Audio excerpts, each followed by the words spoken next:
Existe, suspendida entre el océano Atlántico y el umbral de Europa, una isla que parece haber sido concebida en los márgenes de un sueño antiguo. Sus costas de acantilado desafían el embate perpetuo del mar con una serenidad que solo puede aprenderse a través de siglos de convivencia con la tormenta. Sus colinas, suaves como el lomo de una criatura dormida, se extienden bajo cielos que rara vez se muestran iguales 2 horas seguidas. Esta es Irlanda, no un lugar en el mapa, sino un estado del alma. Si te está gustando el video, no olvides suscribirte para más contenido como este. Y cuéntame en los comentarios desde dónde me estás viendo, me encantará leerte. Aquí, la luz no llega como en otros lugares. No cae vertical y soberana sobre la tierra, sino que se filtra oblicua, indecisa, teñida de grises suaves y dorados pálidos que transforman cualquier pradera en una escena pintada por mano invisible. La niebla no es un accidente del clima, es una presencia, un habitante más, y un velo que la tierra se pone cada mañana antes de mostrarse al mundo. Y en ese espacio entre la niebla y la luz, entre el silencio y el rugido del mar, viven poco más de 5 millones de personas que han aprendido a construir su identidad sobre algo más permanente que la piedra, sobre el lenguaje, sobre la memoria, sobre la obstinada hermosura de seguir aquí. Irlanda es una isla pequeña en términos de superficie, pero su peso en la historia de la civilización occidental es desproporcionado, casi misterioso. Ha dado al mundo poetas que reescribieron las reglas del verso, novelistas que rompieron los límites de la narrativa, músicos cuyos acordes resuenan en todos los rincones del planeta. Y sin embargo, si uno camina por sus aldeas de piedra, por sus puertos azotados por el viento, por sus ciudades donde conviven lo antiguo y lo ultramoderno, la grandeza no se exhibe. Simplemente existe, discreta y profunda, como el turba que arde despacio bajo la tierra. El avión desciende sobre Dublín y antes de tocar tierra, el viajero ya comprende que este lugar funciona bajo reglas propias. El verde que se despliega bajo las alas no es un verde ordinario, es una multiplicidad de verdes. El verde casi negro de los setos húmedos, el verde luminoso de los campos recién bañados por la lluvia, el verde musgo de las piedras que bordean los caminos rurales. Irlanda no muestra un solo color. Muestra una conversación entre la tierra y el cielo. El aire de Dublín tiene un olor inconfundible al bajar del avión. Húmedo, limpio, con algo vegetal suspendido en él, como si la ciudad entera respirara desde sus parques y sus riberas.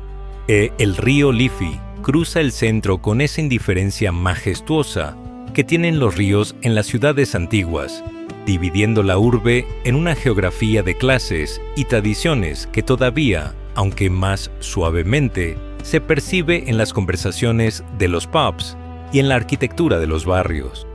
Los puentes georgianos se suceden uno tras otro, conectando orillas que durante siglos miraron hacia lados opuestos. Pero Dublín no es toda Irlanda. Para entender esta isla, hay que alejarse de la capital. Hay que conducir hacia el oeste, donde la carretera se estrecha hasta convertirse en un hilo entre muros de piedra seca, y donde el Atlántico aparece de pronto al doblar una curva, inmenso e indómito, recordando al viajero que más allá de aquella línea de agua no hay nada más hasta el continente americano. Es en ese borde del mundo donde Irlanda muestra su carácter más verdadero, austero, bello, inquebrantable. Los irlandeses tienen fama de hospitalarios, y esa fama no es injusta.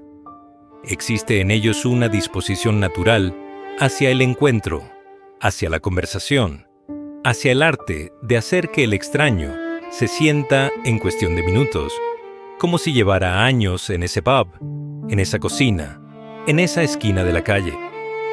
no es una amabilidad de manual turístico. Es algo más complejo, una cultura que, habiendo conocido el hambre y el exilio y la ocupación, aprendió a valorar lo que permanece cuando todo lo demás se va. Y lo que permanece siempre es la compañía. La vida cotidiana en Irlanda gira en torno a ritmos que la modernidad no ha logrado borrar del todo. Desde el pub, esa institución que merece su propio capítulo en cualquier historia de la civilización occidental, sigue siendo el centro de la vida social en muchos pueblos y barrios. No solo se va a beber, se va a escuchar música en vivo un martes cualquiera, a discutir de fútbol gaélico con la misma pasión con que otros discuten de política, a consolarse de un entierro, a celebrar un nacimiento, a simplemente estar entre semejantes sin tener que justificar la presencia. Las mujeres irlandesas han experimentado en las últimas décadas una transformación que pocos países han vivido con tanta velocidad y profundidad, de una sociedad marcada durante generaciones por el peso de la institución eclesiástica y sus normas sobre el cuerpo femenino. Irlanda ha pasado, en apenas una generación, a ser uno de los primeros países del mundo en elegir por referéndum popular tanto el matrimonio igualitario como el derecho al aborto. Esa transformación no ocurrió sin dolor, sin debate, sin cicatrices. Pero ocurrió, y en ella se lee algo sobre el carácter nacional, una capacidad de revisarse a sí mismo, que no todos los pueblos poseen. Los jóvenes irlandeses de hoy viven con una doble conciencia que define su generación. Son profundamente locales, orgullosos de su acento, de su equipo de hurling, de su condado de origen, y al mismo tiempo son ciudadanos del mundo, con una fluidez que sus abuelos jamás imaginaron. Trabajan en empresas tecnológicas globales por la mañana y tocan música tradicional por la noche. Hablan de la diáspora irlandesa en América como de una familia extendida. De ahí viajan con la facilidad de quien sabe que el mundo entero tiene un poco de Irlanda repartido en sus barrios. No es posible entender a Irlanda sin entender la herida que atraviesa su historia. La gran hambruna de mediados del siglo XIX, An Gorta Mór, como la llaman en gaélico, la Gran Hambre, sigue siendo la cicatriz fundacional de la identidad irlandesa moderna. Entre 1845 y 1852, el fracaso sucesivo de la cosecha de patata, agravado por las políticas coloniales británicas, causó la muerte de aproximadamente 1 millón de personas y forzó a otro 1 millón a emigrar. La población de la isla, que se acercaba a los 8 millones, quedó reducida a la mitad en pocas décadas. Esa hemorragia demográfica no se detuvo con el fin de la hambruna. Continuó durante más de un siglo, convirtiendo la emigración en algo tan constitutivo de la experiencia irlandesa como la lluvia o la música. El idioma irlandés, el gaélico, el irlandés, como prefieren llamarlo, es quizás el símbolo más poderoso y más herido de esa historia. Durante siglos de dominación colonial, el idioma fue suprimido, ridiculizado, asociado a la pobreza y la ignorancia. Con la independencia de 1922, el Estado irlandés lo elevó a lengua oficial, pero la batalla por su supervivencia continúa hasta hoy. Existe todavía en las regiones del oeste el Gaeltacht, una franja de comunidades donde el irlandés se habla como primera lengua y donde los niños crecen bilingües con una naturalidad que emociona al visitante. Pero la pregunta de si el idioma puede sobrevivir en la era digital, en la era del inglés global, es una pregunta que ningún irlandés puede responder sin un peso en el pecho. La independencia irlandesa, conquistada tras el alzamiento de Pascua de 1916 y consolidada tras años de guerra de guerrillas y negociaciones dolorosas, creó un estado que nació dividido. El norte de la isla, Ulster en su mayor parte. Permaneció bajo soberanía británica y esa división generó décadas de conflicto que los eufemismos históricos llaman los Troubles, y que para quienes lo vivieron significaron bombas, francotiradores, noches de miedo y la brutalidad de la violencia política cotidiana. El Acuerdo de Viernes Santo de 1998 trajo la paz, frágil al principio, más sólida con el tiempo. Hoy, la frontera entre la República y el norte apenas se percibe en el asfalto, pero en las memorias familiares, en los murales de Belfast, de las conversaciones susurradas, la historia todavía respira.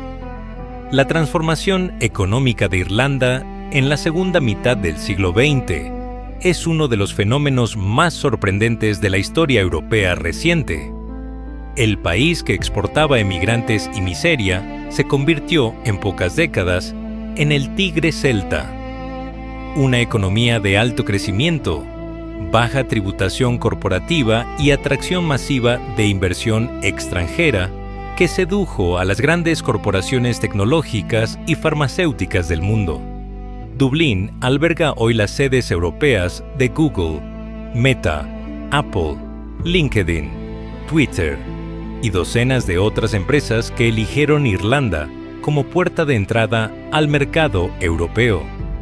Las consecuencias de esa concentración de capital internacional se leen en los alquileres disparados, en los barrios gentrificados, o en la crisis de vivienda que afecta especialmente a los jóvenes. Pero lejos de Dublín, la economía tiene otro ritmo. En las costas del oeste, los pescadores todavía salen al Atlántico en barcas pequeñas que desafían olas que no tienen respeto por la escala humana. En el campo, las granjas familiares, muchas de ellas en la misma tierra desde antes de la hambruna, producen la leche y la mantequilla y la carne de vacuno, que son la base de la economía agraria irlandesa. El sector agrícola exporta a todo el mundo bajo la bandera de la calidad y la sostenibilidad, aprovechando la imagen de una isla verde y limpia, que todavía, en buena medida, es verdad. El turismo es también una columna vertebral de la economía. Millones de personas llegan cada año a recorrer el Ring of Kerry, a pararse al borde de los acantilados de Moher y a buscar ancestros en los registros parroquiales de pequeñas poblaciones del interior. La industria del turismo ha crecido con rapidez, creando empleos pero también tensiones. Los precios de los alojamientos en algunas zonas rurales se han vuelto prohibitivos para los propios irlandeses y la masificación de ciertos puntos icónicos ha generado debates sobre cómo preservar aquello que hace a Irlanda deseable, sin destruirlo en el proceso de mostrarlo. Durante generaciones, la cocina irlandesa fue el blanco de chistes que, como todos los chistes, ocultaban una verdad incómoda, la de un país empobrecido que construyó su dieta sobre la patata y la supervivencia más que sobre el placer. Pero esa imagen pertenece al pasado. La gastronomía irlandesa contemporánea vive un momento de esplendor discreto y genuino, anclado en la calidad extraordinaria de sus materias primas. El cordero del oeste, criado en pastos bañados por el Atlántico, el salmón del río, que llega al mercado con unas pocas horas de vida, las ostras del Connemara, que tienen el sabor exacto del mar donde nacieron, el queso artesanal que está proliferando en pequeñas queserías rurales con una creatividad que sorprende a los propios irlandeses, el soda bread, pan de soda, sin levadura, esponjoso y denso, horneado en hierro fundido sobre el fuego.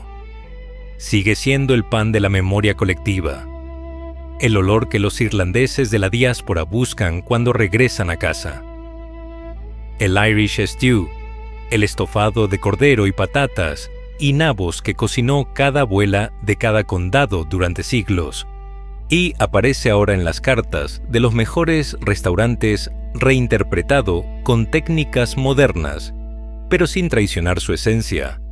Y el desayuno irlandés completo, el full Irish, con sus salchichas de cerdo, su tocino, sus huevos, su pudín negro y blanco, sus tomates asados, es una declaración filosófica sobre la importancia de comenzar el día con algo que verdaderamente llene. Pero si hay un ritual gastronómico y social que define la cultura irlandesa más que ningún otro, ese es el té. No el café, que ha llegado con fuerza en los últimos años, sino el té negro, fuerte, servido en tazas grandes, con leche y a menudo con azúcar, acompañado inevitablemente de una conversación. El té es la respuesta irlandesa a casi cualquier circunstancia, al regreso del frío exterior, a la noticia triste, a la visita inesperada, al problema que hay que resolver. Poner a hervir el agua es, en Irlanda, una forma de decir «estoy aquí, hablemos». Los acantilados de Moher se alzan sobre el Atlántico con la verticalidad de algo que no debería existir en este mundo. 200 metros de roca oscura que caen en picado hasta el agua que rompe abajo, incesante, sin piedad, tallando lentamente esta orilla desde tiempos geológicos que el ser humano apenas puede imaginar. Desde lo alto, en los días claros, se divisan las Islas Aran, 3 fragmentos de caliza gris suspendidos en el mar como si la tierra hubiera intentado seguir, pero se hubiera quedado sin fuerzas. En los días de tormenta, que son muchos, la visión es de una violencia tan hermosa que paraliza. El viento arrancaría el sombrero, y la lluvia horizontal no distingue entre la ropa y la piel. Pero nadie que haya estado allí puede decir que no mereció la pena. Las Islas Aran, accesibles en ferry desde el puerto de Dublín o desde Rossa Beal, merecen un capítulo propio en cualquier historia de la resistencia humana. En estas islas, donde apenas hay tierra y casi no hay árbol, generaciones de familias construyeron sus campos de cultivo, mezclando arena de playa con algas y estiércol, creando suelo fértil donde no había más que roca. Las tradiciones del tejido de Aran, esos jerseys de lana blanca con trenzados que identificaban las familias de pescadores, nacieron aquí, en la necesidad de crear algo bello y útil del único material disponible: la lana de las ovejas que pastaban en los prados pétreos. El Connemara es, para muchos, la región que mejor encarna el alma salvaje de Irlanda. Un paisaje de turberas, lagos oscuros y montañas moradas en el horizonte y ríos transparentes donde la trucha corta el agua como una sombra plateada. Los ponis del Connemara, una raza antigua, resistente, de una hermosura austera, pastan libres en las laderas, ajenos a los turistas que se detienen a fotografiarlos. La carretera serpentea entre marismas y aldeas de casas blancas, y la sensación es, constantemente, de estar al final del mundo. No del mundo en términos geográficos, sino del mundo en términos de ruido, de prisa, de todo aquello que la vida moderna ha añadido y que aquí, en el Connemara, no llega o llega amortiguado, como el eco de una conversación lejana. El clima irlandés merece su propia hagiografía. Es un clima que los irlandeses celebran y maldice con igual pasión, que condiciona cada aspecto de la vida cotidiana y que, paradójicamente, es el responsable de la belleza que ha hecho famosa a esta isla. La lluvia, frecuente, variada, a veces suave como un rumor y a veces violenta como un argumento, es quien mantiene verde todo lo que aquí crece. Las 4 estaciones no siguen el calendario convencional. Un día de febrero puede traer un sol de primavera que invita a abrir las ventanas, y una tarde de agosto puede necesitar abrigo y fuego. Esta imprevisibilidad no es un defecto del clima irlandés, es su carácter. Dublín, en el siglo XXI, es una ciudad de contradicciones fascinantes. En el barrio de Silicon Docks, empleados de las grandes tecnológicas pasean en patinete eléctrico frente a oficinas de diseño minimalista que albergan los servidores que mueven buena parte del tráfico digital europeo. A 4 kilómetros de distancia, en el barrio de Liberties, los pubs que llevan abiertos más de 2 siglos siguen sirviendo Guinness a hombres que conocen el nombre de todos los vecinos y cuyo tiempo se mide en rondas y en historias, no en reuniones y notificaciones. Esa distancia de 4 kilómetros es también una distancia temporal. En Dublín, el siglo XXI y el siglo XIX conviven sin que ninguno de los dos parezca dispuesto a ceder el paso. La educación en Irlanda tiene una historia compleja. Durante décadas, el sistema educativo estuvo en manos de las órdenes religiosas, y esa influencia dejó huellas que el país todavía procesa con dificultad.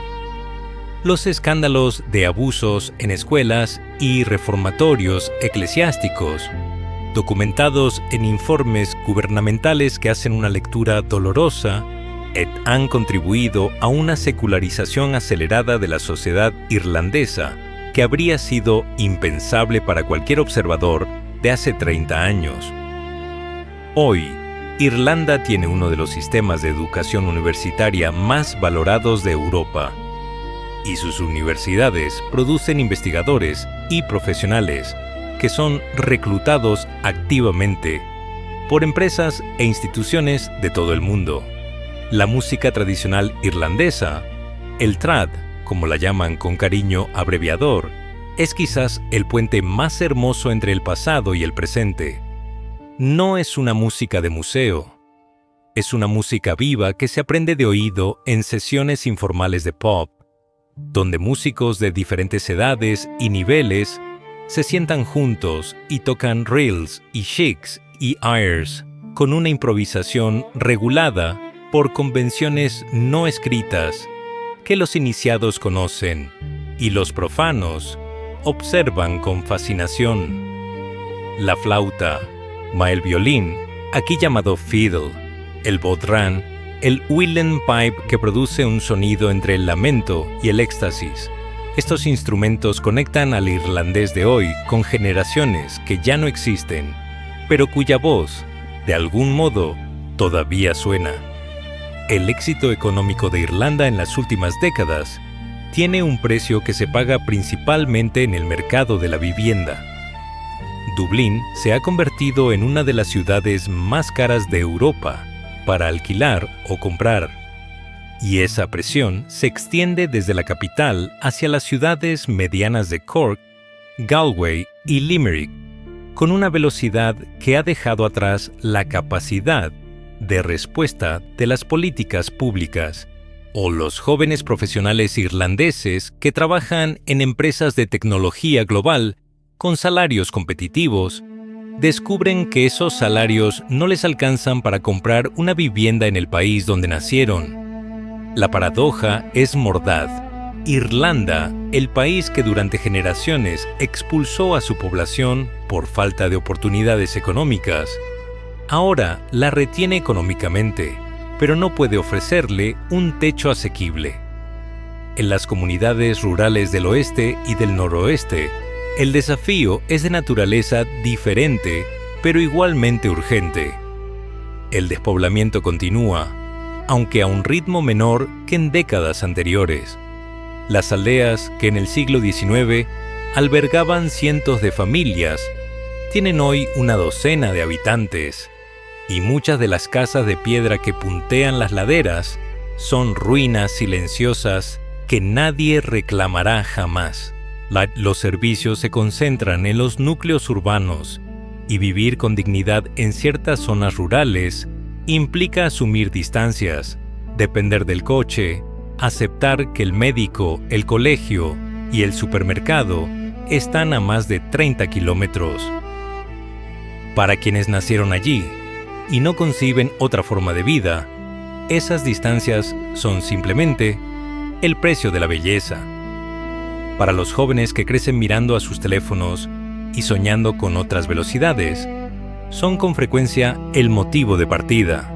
El turismo masivo, que ha convertido a Irlanda en uno de los destinos más visitados de Europa, presenta también sus contradicciones. Los acantilados de Moher reciben millones de visitantes al año, y la gestión de ese volumen humano en un entorno natural delicado requiere inversiones e infraestructuras que se financian con las entradas, pero que nunca terminan de ser suficientes. Las vías de acceso a ciertos tramos del Wild Atlantic Way, la ruta costera que recorre todo el litoral occidental de la isla, se saturan en verano con caravanas y autocares turísticos que contrastan con el paisaje de soledad extrema que los viajeros venían a buscar. El turismo alimenta la economía y al mismo tiempo transforma el objeto de su deseo. La pregunta que siempre flota sobre Irlanda es la misma que ha flotado durante 2 siglos. ¿Por qué quedarse? Es la pregunta que hicieron los que se fueron y la pregunta que se hacen los que consideran partir. Y la respuesta, cuando llega, no suele venir en forma de argumento económico o racional, viene en forma de imagen. El color particular del cielo sobre el Atlántico un atardecer de octubre. La voz de un amigo cantando una canción que todos conocen en un pub donde hace 30 años cantó su padre. El olor del musgo húmedo en un camino de piedra que lleva a ninguna parte y a la vez lleva a todo lo que importa. Los irlandeses que se quedan, y son muchos, más de los que las estadísticas de emigración podrían sugerir, hablan de un sentido de pertenencia que no tiene equivalente en ningún otro lugar al que podrían ir. Hablan de la escala humana de sus ciudades, donde todavía es posible conocer al tendero, al médico, al vecino por su nombre y por la historia de su familia. Hablan de una naturaleza que no es un parque temático ni una postal turística, sino una presencia constante y accesible que calibra la perspectiva y recuerda al ser humano cuál es su lugar en el orden de las cosas. Hablan de los niños criados cerca de los abuelos, en comunidades donde todavía existe algo que en las grandes ciudades se llama, con nostalgia, sentido de comunidad, y que aquí simplemente existe, sin nombre, como el aire. Hay también algo en el carácter irlandés que valora profundamente la capacidad de nombrar el sufrimiento, sin que eso implique derrota. La literatura irlandesa, desde Swift hasta Joyce, desde Beckett hasta Colm Tóibín, es una literatura que mira de frente la pérdida, el fracaso, la partida, y los transforma en algo que se puede sostener entre las manos y contemplar. Ese mismo impulso existe en la conversación cotidiana, en el velatorio que se convierte en celebración, y en el humor que no evita los temas dolorosos, sino que los abraza con una ligereza que es en realidad una forma de valentía. Quedarse en Irlanda, para muchos, es también quedarse en esa tradición, la de mirar la vida tal y como es, con sus bordes irregulares y sus colores grises, y encontrar en esa mirada no una fuente de desesperación, sino de algo que se parece peligrosamente a la alegría. El sol se pone sobre el Atlántico con una lentitud que parece deliberada, como si el día se resistiera a terminar en este extremo de Europa. La luz, dorada, horizontal, casi tangible, atraviesa las nubes que se acumulan en el horizonte y las convierte en esculturas de color que ningún artista humano podría reproducir con exactitud. Abajo, en el acantilado, el mar sigue su conversación con la roca. No es una conversación tranquila, nunca lo ha sido, pero tiene el ritmo de algo que no terminará nunca. Y en ese ritmo hay una extraña forma de consuelo. En algún lugar detrás de nosotros, en la aldea que hemos dejado hace 20 minutos, alguien está poniendo agua a hervir para el té. Alguien está abriendo la puerta de un pub y el sonido de un fiddle se escapa un momento antes de que la puerta vuelva a cerrarse. Los niños regresan de la escuela por el camino de piedra que recorrieron sus padres y sus abuelos, charlando en un inglés salpicado de palabras gaélicas que se resisten a desaparecer. Un granjero cierra la verja del prado y mira el cielo con la experiencia de quien ha aprendido a leer en él más información de la que contiene cualquier aplicación meteorológica. Irlanda no es un país que se entiende con la cabeza, se entiende con algo más antiguo que el intelecto, con esa parte del ser humano que todavía responde a la lluvia sobre la piedra, al fuego en la chimenea, a la voz que canta en una lengua que quizás no entiende pero que reconoce como suya. Es una isla que lleva siglos siendo abandonada y amada con igual intensidad. Una isla que ha dado al mundo millones de sus hijos y que, sin embargo, sigue siendo reconocible. Sigue siendo ella misma. Sigue siendo, contra toda lógica y a favor de toda emoción, el lugar al que se regresa. Quizás sea eso lo que hace a Irlanda diferente. No su belleza, aunque es considerable. No su historia, aunque pesa. No su cultura, aunque es rica. Sino esa capacidad de permanecer, de insistir en existir con dignidad y con gracia, de construir sobre la cicatriz algo que no es solo supervivencia, sino vida plena. En la isla verde de Europa, al borde del océano más grande del mundo, la gente vive de una manera que nos recuerda que vivir, verdaderamente vivir, no tiene que ser ruidoso, ni veloz, ni brillante. Puede ser tan simple y tan profundo como encender el fuego cuando llega la noche y saber que hay alguien al otro lado de la llama.